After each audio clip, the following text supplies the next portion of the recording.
गीता ज्ञान दाता ब्रह्म ने अपनी भक्ति तो उसने बता दी अलग से 8वें अध्याय के 13वें श्लोक में कि मेरा ते ओम अक्षर है, नथिंग एल्स।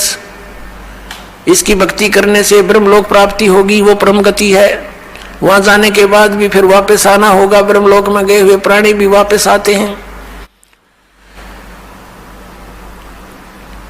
और गीता ज्ञानदाता दूसरे अध्याय के 12वें श्लोक में और चौथे अध्याय के 5वें श्लोक में और 9वें श्लोक में 10वें अध्याय के दूसरे श्लोक में गीता जी में कहता है कि अर्जुन, तेरे और मेरे बहुत जन्म हो चुके हैं, तू नहीं जानता, मैं जानता हूं। मेरे कर्म और जन्म अलौकिक है। इससे सिद्ध होगा कि इस गीता ज्ञानदाता कहता 8वें अध्याय के 13वें श्लोक में ओम इति एकाक्षरम ब्रह्म व्यवहारण माम अनुसमरण यह परियाति तो जमदेहम स याति परमाम गतिम। मुझ ब्रह्म का केवल एक ओम अक्षर है, नथिंग एल्स।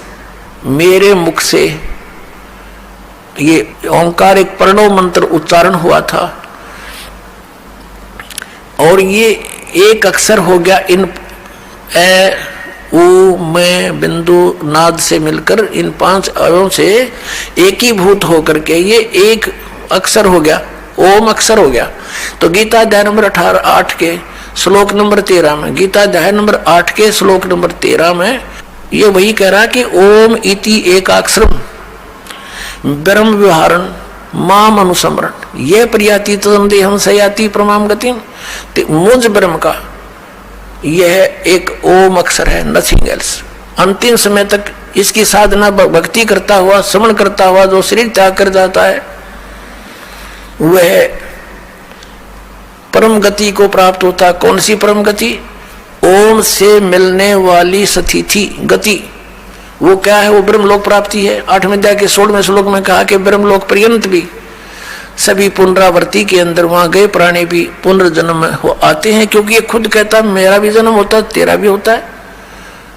तो इससे जन्म मृत्यु, ये दीर्घ रोग, परम शांति, ये दीर्घ रोग नहीं नष्ट हो सकता और परम शांति नहीं हो सकती।